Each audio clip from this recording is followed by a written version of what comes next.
اعوذ باللہ من الشیطان اللعین الرجیم، بسم اللہ الرحمن الرحیم۔ اب یہاں مشعر الحرام کے بعد ان کا وظیفہ کیا ہے کہ سرزمین منا میں داخل ہوں۔ اب سرزمین منا کیا ہے؟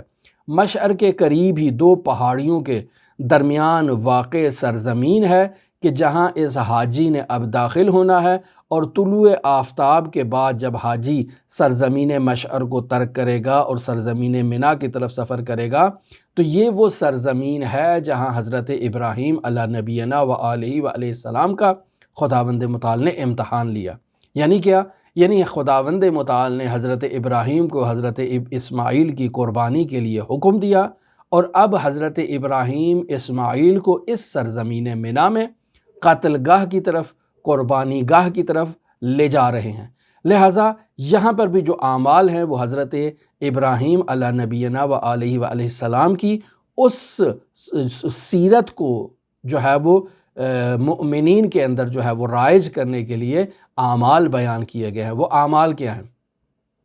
پہلا عمل کیا ہے کہ رمی جمرہ عقبہ جو ہے وہ ایک زائر نے انجام دینا ہے۔ تو یہاں جمرہ در واقع اسی پتھر کے بنائے ہوئے اسی ٹیلے کو کہا جاتا ہے کہ جو شیطان کی نماد کے طور پر بنایا گیا ہے۔ اور رمی کا فلسفہ کیا ہے؟ رمی کا فلسفہ یہ ہے کہ جہاں حضرت ابراہیم علیہ نبینا و آلہ و علیہ السلام کے لیے شیطان ظاہر ہوا اور انہیں حضرت اسماعیل کی قربانی سے شیطان نے روکا، تو وہاں حضرت ابراہیم علیہ نبینا و آلہ و علیہ السلام نے 7 عدد پتھر اٹھا کر شیطان کی طرف مارے، اور ہر پتھر کو مارنے سے پہلے اللہ اکبر کہا۔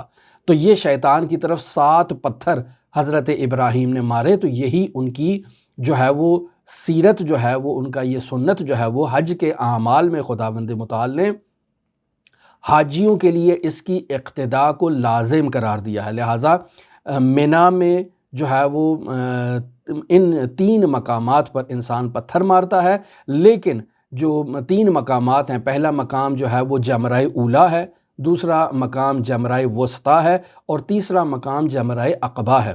یہ 3 مقامات ہیں، لیکن 10 ذی حج کو جو عید قربان کا دن ہے، صرف اور صرف جمرہ عقبہ کے اوپر 7 عدد پتھر مارنا جو ہے وہ ضروری ہیں، اور یہ یقین حاصل کرنا بھی ضروری ہے کہ اس کے وہ پتھر ستون پر جا کر لگیں۔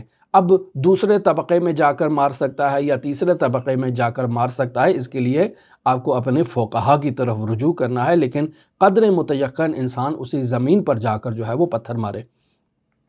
لہٰذا ان پتھروں کو جب انسان مار رہا ہے شیطان کو، تو در واقع انسان کا وجود اور اس کا روم روم جو ہے وہ شیطان سے نفرت اور بیزاری کا اظہار کرے، یہ اس کے لیے لازم ہے۔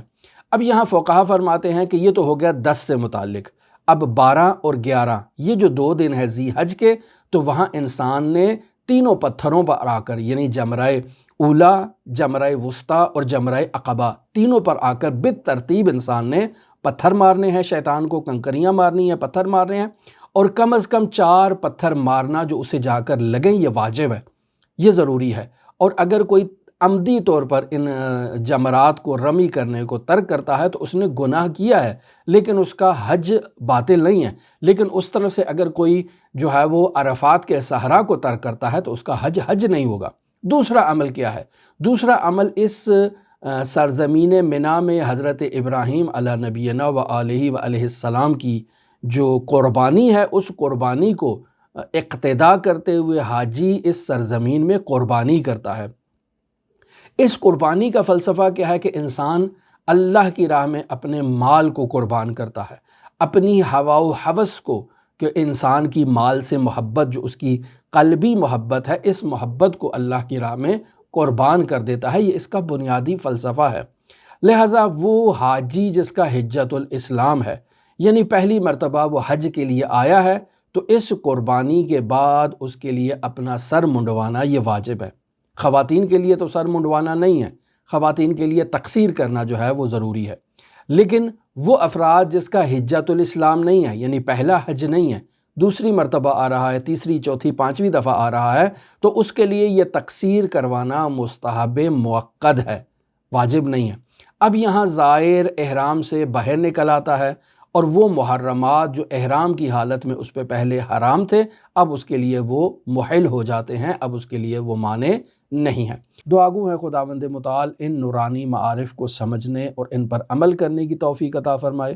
دعا گو ہے خداوند متعال منجی عالم بشریت حضرت صاحب العصر صاحب الامر صاحب الزمان کے ظہور میں تعجیل فرمائے اور ہمیں حضرت کے اصحاب و اعوان و انصار کی فہرست میں شمار فرمائے۔ اللہم صلی علی محمد و آل محمد وعجل فرج قائم آل محمد۔